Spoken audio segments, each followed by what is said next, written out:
Varun America चला गया था। सविता जी ने वरुण से बात करने का कई बार प्रयास किया, लेकिन उसका नंबर ही नहीं लगता था, जिसकी वजह से वो बहुत ज़्यादा परेशान रहने लगी थी। और मनोहर जी का क्या ही बताएं, उनको तो अपने घर की चिंता सताने लगी थी।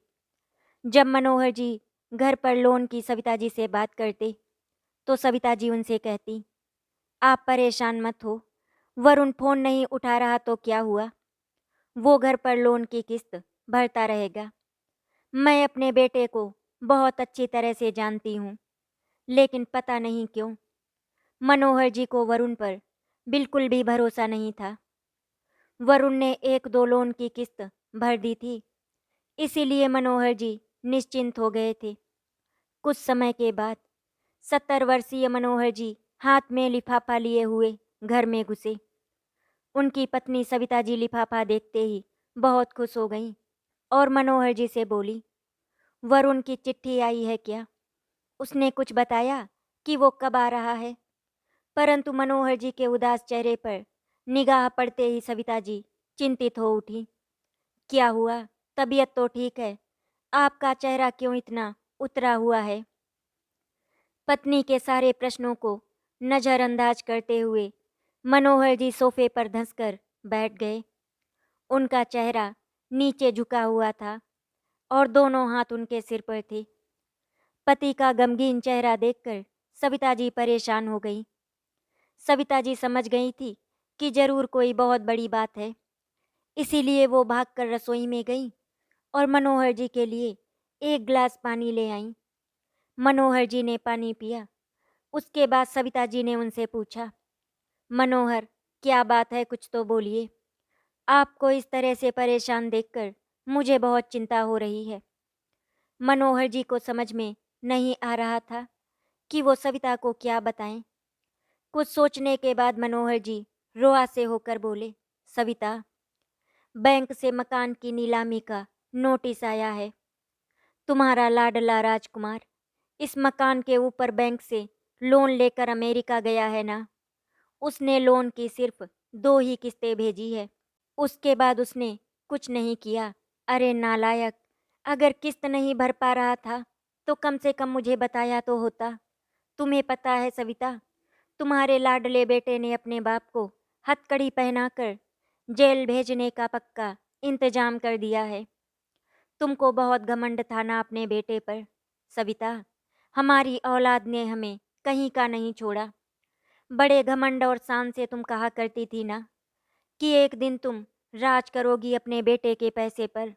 तो देख लो, अब तुम्हारे बेटे ने क्या किया, हमें कितनी बड़ी मुसीबत में डाल दिया है। मनोहर जी की बातें सुनकर सविता को रोना आ रहा था। अपने आंसू पोंछकर सविता ने मनोहर जी से पूछा, क्या हमारा मकान नीलाम होगा? क्या हम अपने मकान को बचा नहीं पाएंगे? सुनिए जी, कुछ भी कीजिए, लेकिन इस नीलामी को रोक दीजिए। इस बुढ़ापे में हम लोग कहाँ जाएंगे? हम अपने आस पड़ोस के लोगों को क्या कहेंगे? देखो सविता, मेरा दिमाग पहले से ही बहुत खराब है। समाज क्या कहेगा, आस पड़ोस के लोग क्या कहेंगे, ये सब तुम मुझसे क्यों कह रही हो? जो भी कहना है अपने राज दुलारे से कहो ना। अरे हाँ, उससे कैसे कहोगी, उसका तो कुछ अता पता ही नहीं है।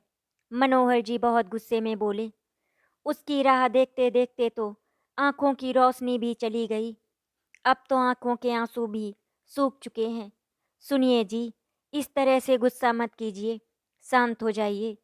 आप मुझे बताइए, मैं उस अफसर के पैर पकड़ लूँगी, उनसे अपने घर के लिए भीख मांग लूँगी कि हमें कुछ दिन की मोहलत दे दें।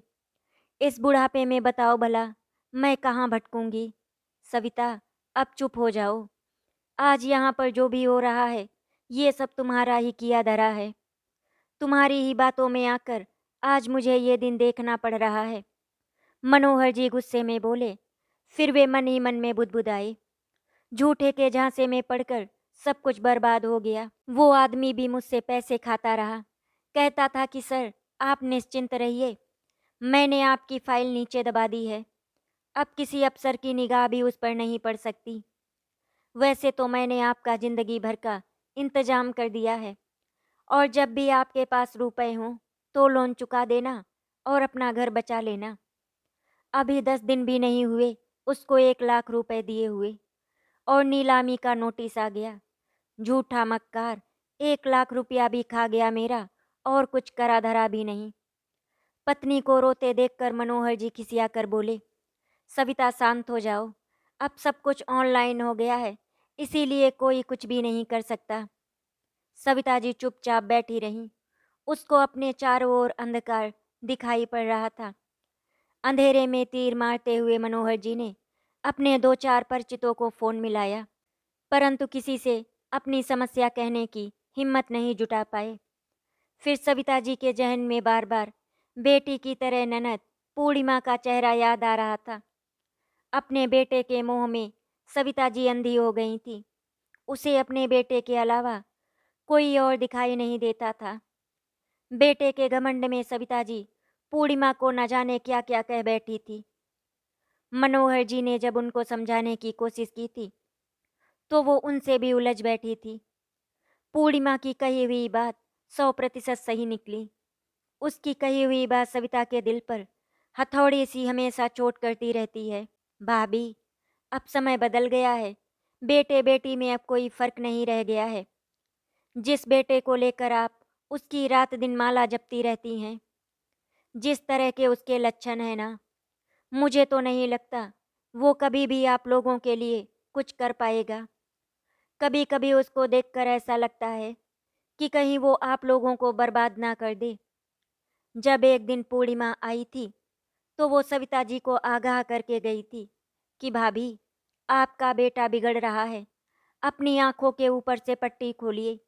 जब उसकी असलियत आप लोगों के सामने आएगी तब आपको मेरी कही हुई ये बात बहुत याद आएगी। और सच में सविता को आज पूर्णिमा की बात बार बार याद आ रही थी। सुनिए जी, क्या मैं पूर्णिमा से बात करूं? अब तो वही एक सहारा दिखाई पड़ रही है। अरे सविता, तुम किस मुंह से उससे मदद मांगोगी? जब तुम्हारे बेटे ने तुम्हें धोखा दे दिया तो अब तुम्हें मेरी बहन की याद आ रही है। याद है ना तुमको, तुमने उसे कितना जलील किया था।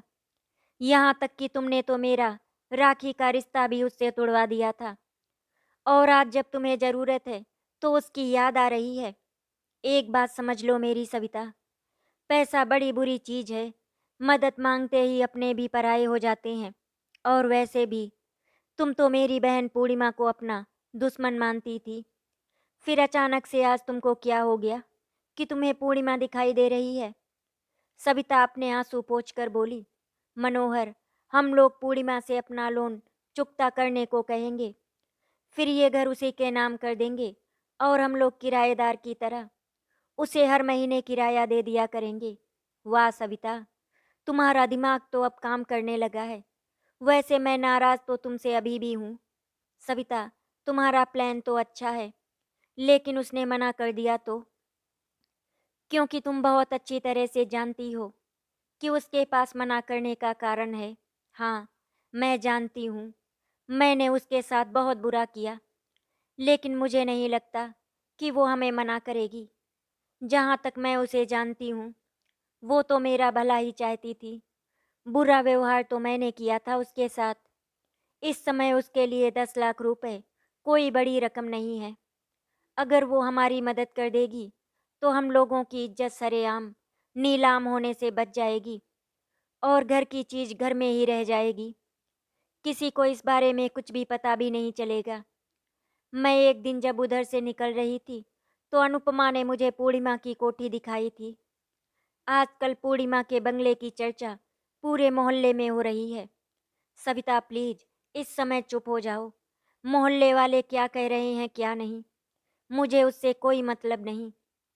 मैं तो बहुत अच्छी तरह से जानता हूँ कि मेरी बहन उस समय भी सही थी और आज भी वो ठीक है। रिश्ता तो तुमने ही खत्म किया था उससे। अब सविता चुप होकर मन ही मन सोचने को विवश हो गई कि आज की स्थिति के लिए काफी हद तक क्या वे खुद जिम्मेदार नहीं है। मनोहर जी चिंतित मुद्रा में शून्य में निहार रहे थे। उनके उदास और मुरझाए हुए चेहरे को देखकर सविता घबरा उठी थी। यदि मनोहर जी इस सदमे को झेल नहीं पाए और उन्हें कुछ हो गया तो उनका क्या होगा। वे चुपचाप वहां से उठकर अंदर कमरे में चली गईं। काफी देर तक सविता जी वहीं पर बैठे बैठे सोचती रहीं। जब किसी तरह का कोई समाधान नहीं सूझा तो उन्होंने अपना मोबाइल उठाया और पूर्णिमा से माफी मांगते हुए अपनी सारी समस्या खुलकर कह डाली थी। पिछले कुछ दिनों में जो भी हुआ उनके साथ, उन्होंने सब कुछ पूर्णिमा को बता दिया और फिर इधर उधर की बातें करने के बाद फोन काट दिया।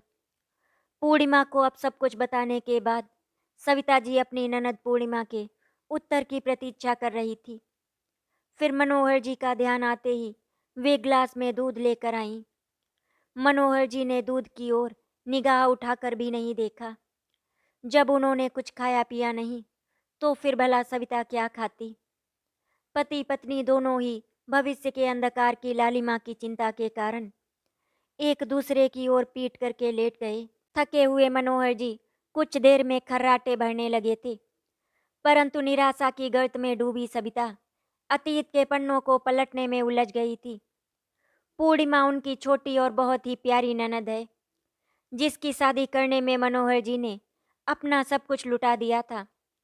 परंतु लालची पति के अत्याचार से परेशान होकर पूर्णिमा अपनी 5 वर्ष की बेटी कनिका को लेकर उनके पास लौट कर आ गई थी। मनोहर जी अपनी बहन पूर्णिमा को पिता की तरह प्यार करते थे। उन्होंने सबसे पहले उसे अपने पैरों पर खड़े होने की सलाह दी। भाई बहन की मेहनत रंग लाई थी। पूर्णिमा ने पहली बार में ही बैंक की परीक्षा पास कर ली थी, जिसकी वजह से मनोहर जी बहुत खुश थे। पूर्णिमा की तनख्वाह और प्यारी सी कनिका के आ जाने से उनकी खुशियों में 4 चांद लग गए। ननद भाभी के बीच बहुत ही प्यारा सा रिश्ता था। नन्ही सी कनिका के ऊपर वे अपना प्यार लुटाकर बहुत खुश थीं। वो स्कूल से आती तो वो स्वयं उसे अपने हाथों से खाना खिलाती और उसके साथ खेलती। सब कुछ सुचारू रूप से चलने लगा था। पूर्णिमा अपनी तनख्वाह सविता के हाथ में ही रखती थी, परंतु फिर भी अक्सर मां ना बन पाने की कसक सविता के मन में उठ जाया करती थी। उनकी शादी के 12 वर्ष पूरे हो चुके थे और अब तो सविता जी मां बनने की उम्मीद भी छोड़ बैठी थी। मां बनने के लिए डॉक्टरों के साथ मौलवी पंडित गंडा तावीज मंदिर मस्जिद हर जगह चक्कर काटते काटते पूरी तरह से निराश हो चुकी थी।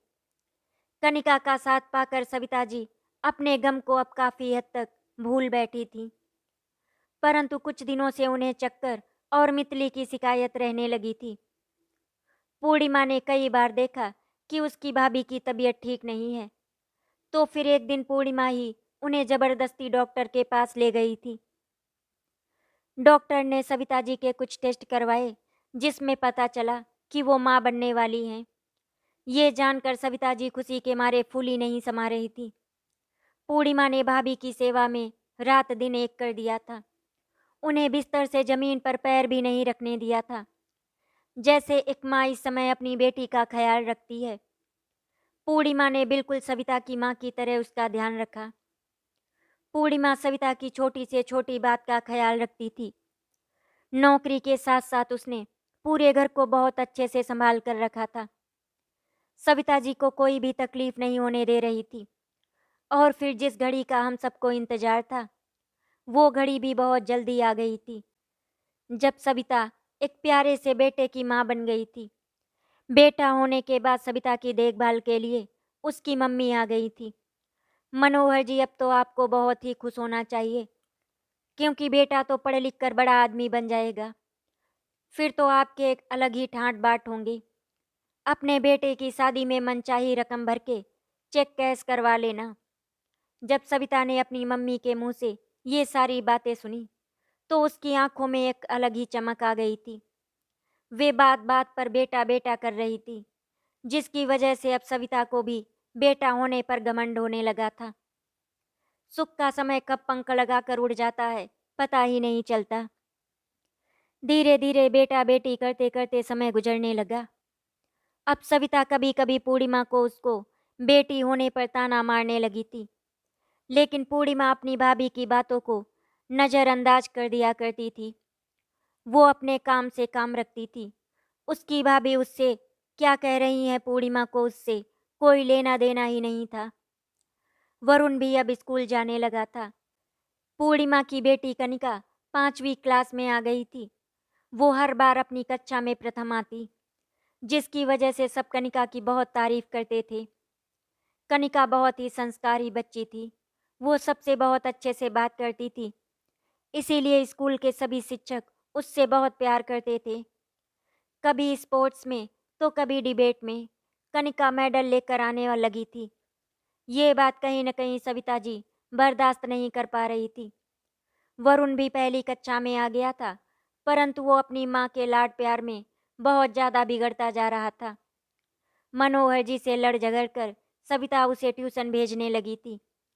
यदि पूर्णिमा कभी वरुण को डांट भी देती, तो सविता जी की त्योरियां चढ़ जाती और वे बिल्कुल भी बर्दाश्त नहीं कर पाती थी, जिसकी वजह से वो पूर्णिमा और कनिका को उल्टा सीधा बोल दिया करती थी। उनके मन में तेरा मेरा कब पनप उठा था, वे खुद नहीं जान पाई थी। उनको पूर्णिमा और कनिका दोनों से बहुत ज़्यादा जलन होने लगी थी। जो पूर्णिमा कभी उनकी प्यारी ननद थी और कनिका लाडली बेटी के समान थी, वही सविता पूर्णिमा और कनिका की शक्ल भी नहीं देखना चाहती थी। सविता अब कनिका की सफलता देख ईर्ष्या की आग में धधकती रहती थी और वो मन ही मन में सोचने लगी थी कि किसी तरह से पूर्णिमा और कनिका इस घर से चली जाएं। उन्हीं दिनों जब सविता को इस बात का पता चला कि पूर्णिमा और आलोक की नज़दीकियां बढ़ रही हैं, तो अब तो सविता को मनमांगी मुराद मिल गई थी। वो भड़ास निकालने का कोई मौका तलाश ही रही थी। 1-2 दिन उन्होंने कुछ भी नहीं बोला, फिर एकदम से बिफर कर बोली थी। वो गंजा आलोक, जिसकी बीवी 4 साल पहले एक एक्सीडेंट में मर गई, उसके बड़े बड़े 2 लड़के हैं। बड़ा दिल फेंक निकला वो। मैं तो कभी सपने में भी नहीं सोच सकती थी कि तुम्हारा और उसका। पूर्णिमा, क्यों अपनी बाकी की जिंदगी खराब करने पर तुली हुई हो? लगता है उसकी बड़ी बड़ी गाड़ियों पर मर मिटी हो। उसकी शानो शौकत देखकर तुम्हारे मन में लालच आ गया है। वाह पूर्णिमा, हम तो तुम्हें बहुत ही भला समझ रहे थे, लेकिन तुमने तो कमाल कर दिया। तुमने एक ऐसे आदमी को फंसाया जिसके पास पैसों की कमी नहीं है। अब तो तुम्हारी जिंदगी आराम से कट जाएगी। भाभी, आप नाहक नाराज हो रही हैं और आपको मेरे बारे में इतना उल्टा सीधा नहीं बोलना चाहिए। मैं राज और राहुल दोनों बच्चों से कई बार मिल चुकी हूँ। दोनों बहुत ही प्यारे बच्चे हैं, इसीलिए मुझे बहुत पसंद है। हाँ हाँ पूर्णिमा, मुझे सब कुछ पता है। बच्चों के साथ साथ उनके पापा भी तुम्हें पसंद आ गए हैं ना? मेरी बात कान खोलकर सुन लो पूर्णिमा, तुम्हें जहाँ मर्जी हो जाओ, परंतु कनिका को मेरे पास ही छोड़ना होगा। उसके बिना भला मैं कैसे रहूंगी? वे सुबक सुबक कर कहकर रोने लगी थी।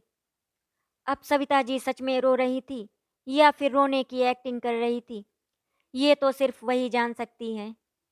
सविता जी फिर धीरे से बोली, शादी कब करने वाली हो? उत्तर मनोहर जी ने दिया था, इसी 25 को। और तुम मेरी बहन पूर्णिमा की शादी की बिल्कुल भी चिंता मत करना। मेरी बहन के लिए जो भी करना होगा मैं खुद ही देख लूँगा। तो सविता जी चिढ़कर बोली थी, अच्छा, सारी खिचड़ी भाई बहन के बीच पक चुकी है। बस मैं ही गैर थी जिसे तुम लोगों ने एकदम अंधेरे में रखा था। अगर अनुपमा नहीं बताती तो मुझे शादी के बाद ही पता लगता। अरे, जब मैं इतनी गैर हो गई हूँ, तो मैं एक काम करती हूँ। जब तक पूर्णिमा की शादी नहीं हो जाती, तब तक मैं अपनी माँ के घर चली जाती हूँ। फिर आराम से तुम भाई बहन जो भी करना हो करो। मैं कौन होती हूँ तुम दोनों के बीच बोलने वाली? नहीं भाभी, ऐसा बिल्कुल भी नहीं है। मेरे लिए आप भी बहुत मायने रखती हैं। भाभी, मैं आज ही आपसे बात करने वाली थी। पूर्णिमा, अब तुमको बातें बनाने की ज़रूरत नहीं है। जो तुम्हें करना था वो तो तुमने कर लिया ना। और यहीं पर सविता बात समाप्त करके अपने कमरे में चली जाती है। मनोहर जी ने पूर्णिमा से कहा, पूर्णिमा, अपनी भाभी की बातों का बुरा मत मानना। उसको तो समझ ही नहीं आ रहा है कि वो क्या बोल रही है। कभी कभी तो उसकी बातें सुनकर ऐसा लगता है जैसे उसका दिमाग खराब हो गया है। कोई बात नहीं भैया, मैंने भाभी की बातों का बुरा नहीं माना। पूर्णिमा कनिका को अपने साथ अपने नए घर में ले जाना चाहती थी, परंतु सविता जी ने कनिका को सौतेले पिता की उल्टी सीधी बातें बताकर बहुत ज़्यादा भड़का दिया था। वो अपनी माँ के साथ दूसरे घर में जाने को तैयार नहीं हो रही थी। पूर्णिमा ने कनिका को आलोक और उनके पुत्र राज व राहुल से कई बार मिलवाया था, परंतु सविता जी और स्कूल की सहेलियों की बातों को सुनकर कनिका अपनी माँ की दूसरी शादी के विरोध में खड़ी हो गई थी। लेकिन पूर्णिमा अपने निर्णय पर अडिग रही थी। पूर्णिमा और आलोक की शादी साधारण तरीके से हो जाती है। दोनों ने अपनी शादी में कुछ ही मेहमान बुलाए थे। पूर्णिमा अपने नए परिवार में रमने का प्रयास कर रही थी। आलोक और बच्चों का सहयोग पाकर पूर्णिमा बहुत खुश थी, परंतु कनिका के बिना उसे सब कुछ अधूरा सा लग रहा था। कनिका फोन पर भी अपनी माँ से बात नहीं करती थी। सविता जी ने कनिका को इसीलिए नहीं जाने दिया था कि पूर्णिमा बेटी की वजह से उन्हें अपनी तनख्वाह देती रहेगी। उनके अंदर रुपयों को लेकर लालच आ गया था, क्योंकि उसकी तनख्वाह के कारण ही वे माला माल बन चुकी थी। ये बात सविता जी बहुत अच्छी तरह से जानती थी कि अगर कनिका चली गई तो फिर ये तनख्वाह भी चली जाएगी। हर बार की तरह इस बार भी सविता जी पहली तारीख का बेसब्री से इंतजार करती रहीं, परंतु ना ही पूर्णिमा आई और ना ही पैसे। पूर्णिमा ने पैसे भाई के अकाउंट में ट्रांसफ़र किए, जिसे वे लेना उचित नहीं समझ रहे थे। इसीलिए उन्होंने सविता से इसकी चर्चा करना जरूरी नहीं समझा था। लेकिन अब सविता जी का मिजाज बदल गया था। उनकी प्राथमिकताएं बदल गई थी। कनिका उनकी सहायिका बनकर रह गई थी। वे उसे घरेलू कार्यों में उलझाकर पढ़ने का समय ही नहीं देती थी। कभी कभी मनोहर जी उसके लिए दूध गर्म करते, तो कभी कभी वो ठंडा दूध पीकर ही स्कूल चली जाती, जबकि कनिका को ठंडा दूध बिल्कुल भी पसंद नहीं था।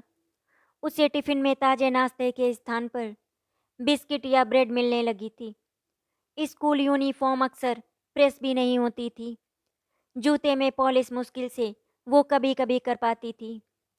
जब फरवरी में उसका फाइनल रिजल्ट आया तो मनोहर जी को एक तरीके से बहुत बड़ा झटका लगा था, लेकिन वो समझ गए थे कि ऐसा क्यों हुआ। उसका बी ग्रेड देखकर सविता जी अपने पति के सामने उसकी शिकायतों का पुलिंदा खोलकर बैठ गई थी। और फिर स्कूल से कनिका की शिकायत पूर्णिमा के पास पहुंच गई थी। उसका रिजल्ट देखकर वो रोआसी हो उठी थी। वो अपने पति आलोक के साथ बेटी से मिलने आई, तो उस दिन सविता जी ने उन लोगों का बहुत ही अपमान किया और कनिका की बुराइयों का पिटारा खोलकर बैठ गई थी। भाई मनोहर जी ने अकेले में बहन से बेटी को अपने साथ ले जाने का आग्रह किया था। पैसा ना मिलने की तिलमिलाहट बहुत ज़्यादा थी सविता जी के अंदर, और अब कनिका के जाने की सुगबुगाहट। सविता जी के हाथों के तोते उड़ गए थे। उन्हें कनिका के रूप में एक मुफ्त की नौकरानी मिली हुई थी। पूर्णिमा अपनी अबोध बेटी के उलझे बाल, गंदे एवं टूटे बटन वाली फ्रॉक, अनाथ सी अवस्था व उतरा हुआ चेहरा देखकर अपने कमरे में जाकर फूट फूट कर रो पड़ी थी। वो कहीं न कहीं इस सब का जिम्मेदार अपने आप को मानने लगी थी। वो सोचने को मजबूर हो गई थी, वो तो इतनी बड़ी बड़ी गाड़ियों में घूम रही है और उसकी बेटी की ऐसी दयनीय दशा। उस दिन काफ़ी कहा सुनी व हंगामे के बाद पूर्णिमा अपनी बेटी को जबरदस्ती अपने साथ लेकर जाने लगी, तो सविता जी ने सारे रिश्ते तोड़ने की बात कह दी थी। उस दिन से आज तक दोनों के बीच सारे संबंध समाप्त हो गए थे। चूंकि वरुण और कनिका एक ही स्कूल में पढ़ते थे, इसीलिए सविता जी को कनिका की ऊंचाइयों को छूने की सारी दास्तां पूरी तरह से मिलती रहती थी।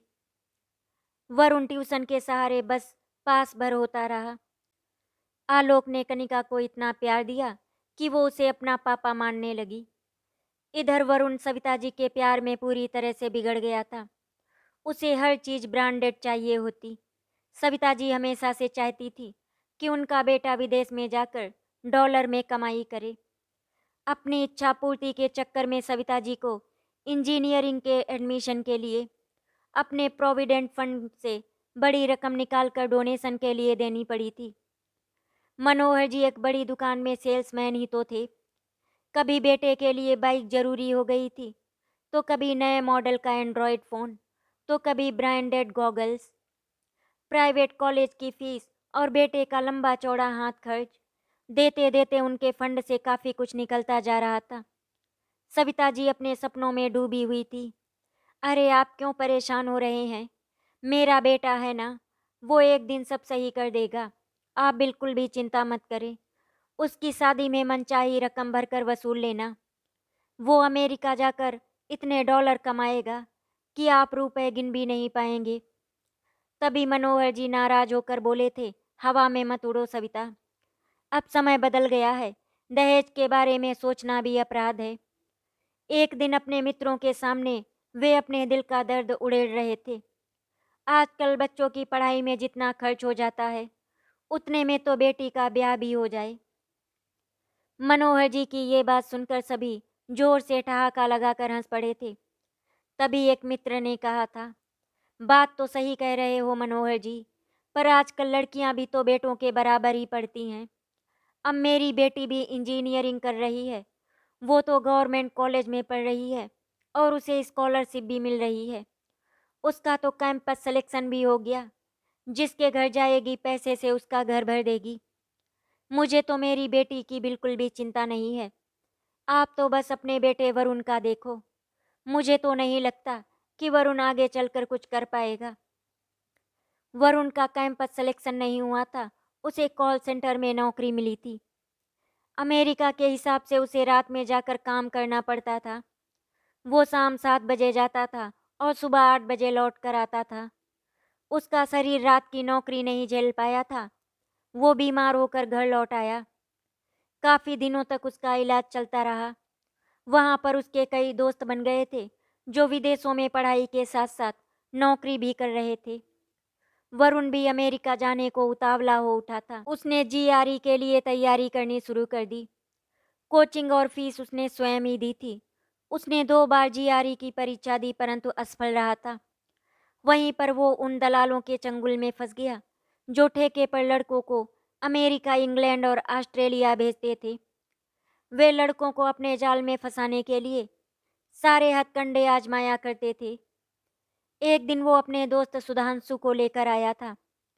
पापा, सुधांशु अमेरिका जा रहा है, मुझे भी जाना है। मम्मी प्लीज आप पापा को समझाइए ना। मेरे अमेरिका चले जाने से सबकी ज़िंदगी बदल जाएगी और मम्मी वहाँ मुझे स्कॉलरशिप भी मिल जाएगी।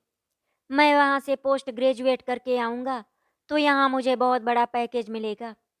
वहाँ रहूँगा तो डॉलर में कमाऊँगा। सोचिए जरा, बड़ा सा बंगला, बड़ी सी गाड़ी, क्या ठाट बाट होंगे आपके मम्मी। मनोहर जी नाराज होकर बोले थे, सुधांशु तो नेता का बेटा है, अपने पिता के पैसे पर ऐश कर रहा है। मेरे पास पैसा कहाँ रखा है जो मैं दे दूँ। पापा प्लीज आप कहीं से कर्ज ले लीजिए, मैं एक एक पैसा लौटा दूंगा। परंतु मनोहर जी नहीं पिघले थे। वो घर में पड़ा रहता, ना माँ से बात करता ना ही पापा से। वो सूख कर कांटा हो गया था। अरे बेटा, कहीं नौकरी क्यों नहीं कर लेता? पापा दिन भर नौकरी ही तो लैपटॉप पर बैठा बैठा ढूंढता रहता हूँ। फिर किसी बीपीओ में उसकी नौकरी लग गई थी। साल भर करता रहा, कुछ रुपए भी इकट्ठे कर लिए थे। अब उसने बैंक में लोन के लिए अर्जी डाल दी थी। सीधा फॉर्म लेकर गारंटर की जगह हस्ताक्षर करने का हुक्मनामा सुना दिया था। घर के पेपर्स उसने मनोहर जी से पूछे बिना ही निकाल लिए थे। कई दिनों तक घर में अशांति छाई रही थी, परंतु हमेशा की तरह ही सविता जी के बेटे के समर्थन में खड़ी होकर बोली थी, पेपर बैंक में रखने से उसका भविष्य सुधर जाता है, तो इसमें क्या परेशानी है? कर दीजिए हस्ताक्षर, बेटे को पंख लग जाएंगे। वो आकाश की ऊंचाइयों को छू लेना चाहता है, तो आप क्यों बाधा बने हुए हैं? हम लोगों का क्या, थोड़ी सी जिंदगी बची है, जी लेंगे किसी तरह। बेटा दुखी रहेगा तो हम इस मकान का भला क्या करेंगे? मनोहर जी चिल्लाकर बोले थे, जब तक जिंदा हूँ सर पर छत चाहिए कि नहीं? एक एक ईंट जोड़कर इस 2 कमरे का घर किसी तरह बना पाया हूँ, वो भी जीते जी गिरवी रख दूँ। मैंने इस घर को बनाने में अपना खून पसीना बहाया है, तब जाकर ये बना पाया हूँ। वरुण भी कम नहीं था। वो बचपन से जिद्दी था। जो सोच लेता था वो करके ही रहता था। दलाल ने उसे ऐसे सपने दिखाए थे मानो अमेरिका की सड़कों पर डॉलर बिखरे पड़े हैं। वहां पहुंचते ही वो बटोर कर अपनी झोली में भर लेगा। आखिरकार सविता जी के दबाव में मनोहर जी को मजबूर होकर उस पर हस्ताक्षर करने ही पड़े थे। परंतु उस समय उनकी आंखों से आंसू भरकर निकल पड़े थे।